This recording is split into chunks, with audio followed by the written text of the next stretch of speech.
Hey everyone, welcome to The Bold and the Beautiful. I'm Oma, and I'm so excited to have you here. If you love Bold and Beautiful update, then you're in the right place. Make sure to hit that subscribe button and turn on notifications so you never miss a video. Alright, let's dive right in. You ever have one of those moments where you just snap? Where all the lies, the manipulation, the smirks, everything finally pushes you over the edge. That was me with Luna. I swear, when my fist connected with her face, for a split second, it felt like justice. But then reality hit me just as hard. Because that one punch, it gave her exactly what she wanted, more ammo. Suddenly, I was the villain, not the woman who tricked, seduced, and destroyed everything I loved. And that's when I realized, Luna wasn't just dangerous, she was unstoppable. And if we didn't find a way to stop her, she was going to tear us all apart. I don't even know where to begin. My whole world feels like it's unraveling in front of me. And yet, at the same time, there's this strange clarity that comes when everything you thought you knew gets ripped apart. Maybe that's why I'm telling this story. Because if I don't let it all out, I'm afraid I'll lose myself completely. The night everything exploded at Bill's house is burned into my memory like a scar. I can still see the way Luna smirked, her voice dripping with venom as she flaunted her so-called pregnancy. She had this way of making even the ugliest lies sound sweet, like honey covering poison. She kept going on and on about Will, taunting me with that twisted little smile, reminding me of the night she spiked his drink and targeted him. I wanted to scream. I wanted to claw that smug look off her face. But instead, I stood there, shaking with rage, holding back until I just couldn't anymore. And when she sneered that she and Will were going to be a happy family, and that there was nothing I could do about it, something inside me snapped. My fist connected with her face before I could even think. I don't regret it. Not for a single second. The sound of the impact, the sight of her stumbling to the floor, the shock on her face. It felt like justice, like the only moment of truth in this entire nightmare. But of course, Luna being Luna, she didn't stay down. She laughed. Actually laughed. Like my punch was nothing more than a little inconvenience in her grand plan. And then, she got up with murder in her eyes. If Will and Bill hadn't stepped in between us, I swear she would have gone for my throat. I'll never forget what she said next. She screamed that I was attacking the mother of Will's child, as if that made her untouchable, as if the life she was carrying, if it even was Will's, gave her some kind of divine shield. My blood boiled. I couldn't take it anymore, and I let her have it. I called her out for what she was, a liar, a stalker, a manipulator who had intentionally tried to ruin everything just to force her way into Will's life. Will stood beside me, his voice shaking but strong. He accused her of being at his party, of being the bartender that night, of deliberately spiking his drinks. And then Bill roared, his anger echoing through the room, accusing her of poisoning his son. But Luna just brushed it all off with that infuriating little smirk, admitting it was part of her plan. She didn't even try to deny it. She owned it like it was some kind of twisted trophy. I thought maybe, just maybe, calling her out, exposing her, would make her crumble. But instead, she doubled down. She mocked us, sneered at me, and claimed that nothing I did could ever stop her. She insisted that she and Will were destined to be together, that their baby would bind them forever. That's when I lost control. I told her straight to her face that she would never have him, that Will hated her, and that she could never understand what love really was because sociopaths can't feel love. I wanted her to feel the weight of my disgust. And Will, God, I'll never forget this, Will looked her dead in the eye and said he hated her. That he hated even looking at her. For a moment, I thought maybe that would be enough to end it. But Luna isn't the kind of person who hears no. She thrives on rejection, twisting it into fuel for her sick games. Bill finally had enough. His voice boomed as he ordered Luna to her room, saying she wasn't allowed anywhere else in the house. He was livid, and I could tell he wanted to throw her out entirely, but I think some part of him was trying to keep control of the situation, to keep her contained. Reluctantly, she obeyed, but the fire in her eyes as she left told me this was far from over. When the door shut behind her, I thought maybe I'd feel relief. But instead I felt empty. Like the fight had drained every ounce of energy out of me, leaving only despair.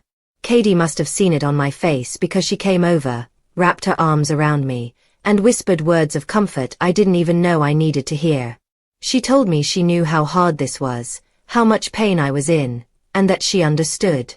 She reminded me that Will loved me, that no matter what Luna tried to do, his heart belonged to me. She asked, almost pleading, "But you know that, right?" I wanted to say yes. I wanted to believe it. And part of me did.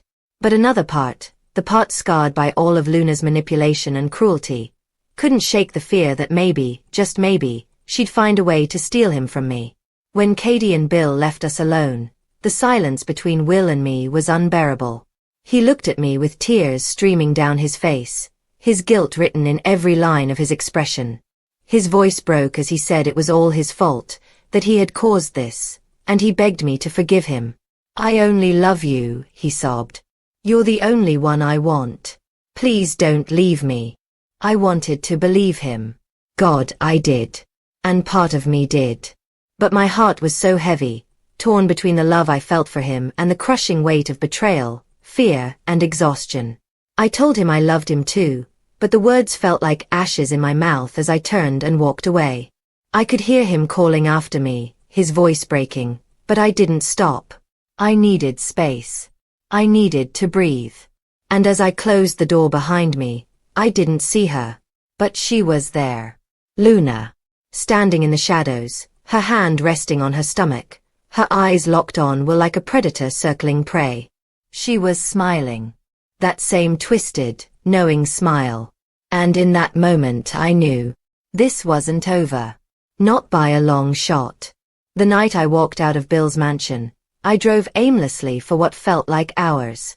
The city lights blurred in my vision, partly because of the rain that streaked across the windshield, partly because of the tears I couldn't hold back anymore. Every turn I took felt meaningless. Every red light felt like a punishment, forcing me to sit with the storm raging in my chest. Will's voice echoed in my head over and over. "Please don't leave me." The desperation in his tone gutted me. But just behind it, always lingering, was Luna's laughter. That cruel, mocking laugh when I punched her. Like she knew something I didn't. Like no matter how many times I tried to stand up to her, she'd always have the upper hand. I ended up parking in front of Taylor Hayes' office without even realizing where I'd been driving. I didn't go in. Not that night. But I sat there in the dark, staring at the light glowing from her window, knowing someone else was inside battling demons of their own. Because while I was drowning in the chaos of Luna's lies and manipulations, Deacon Sharp was breaking under the weight of his own truth. Inside that office, Taylor sat across from Deacon, her calm presence a fragile anchor against the storm he carried in with him. He looked like a man unraveling, shoulders hunched, hair disheveled, eyes clouded with pain. He wasn't just hurt. He was betrayed. "She lied to me, Taylor," he said, his voice hoarse. "All this time, Sheila told me Luna was gone. Dead. And I believed her. I defended her. I gave her every chance in the world. And now I find out not only is Luna alive, but Sheila's been hiding it from me like it's nothing." Taylor sat quietly, her hands folded in her lap, listening. That's what she's always been good at, listening without judgment, letting the truth spill out at its own pace. Deacon's hands shook as he pressed his palms against his knees. "Do you know what it feels like? To give up everything, your reputation, your friendships, your own dignity, just to stand by someone you love, and then find out they're still the same person everyone warned you they were?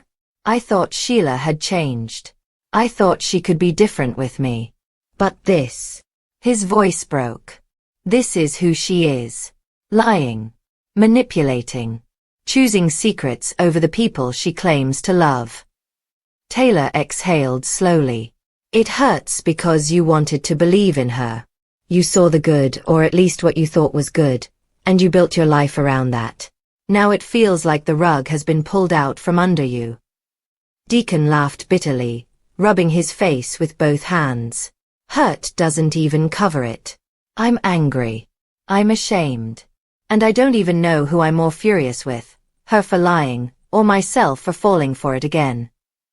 For a long moment, he stared at the floor, the silence between them stretching heavy. Then he whispered, almost to himself, "She killed my friends, Taylor.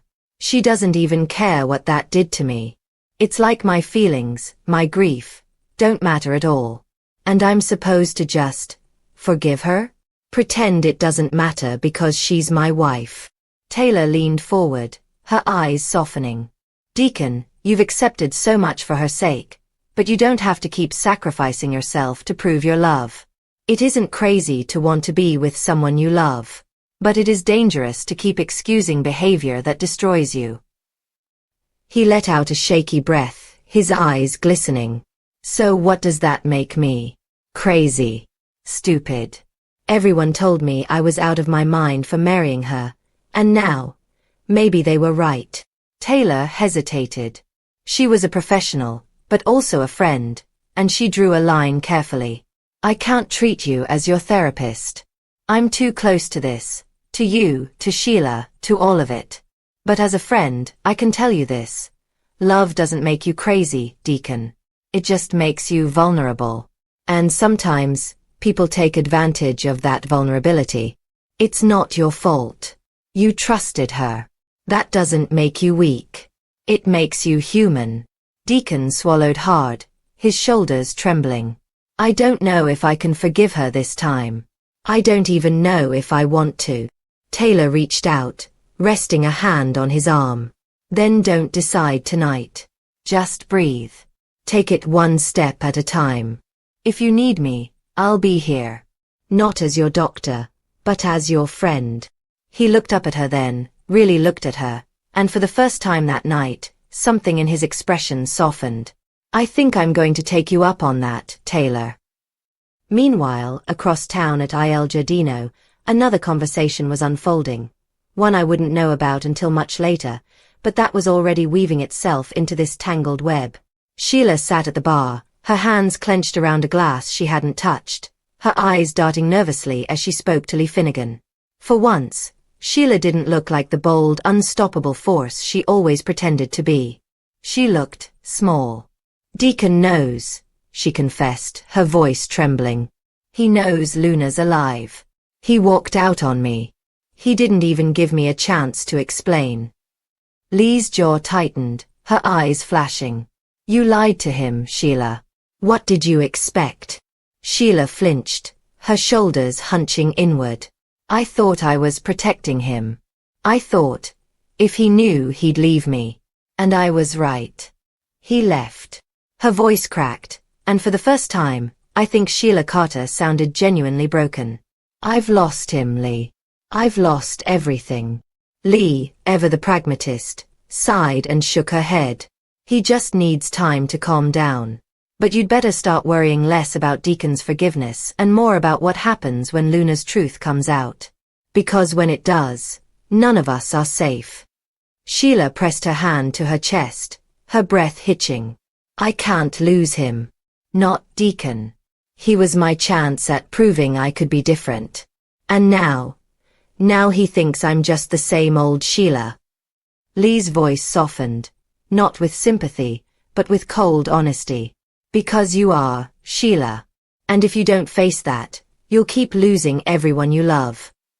For once, Sheila didn't fight back.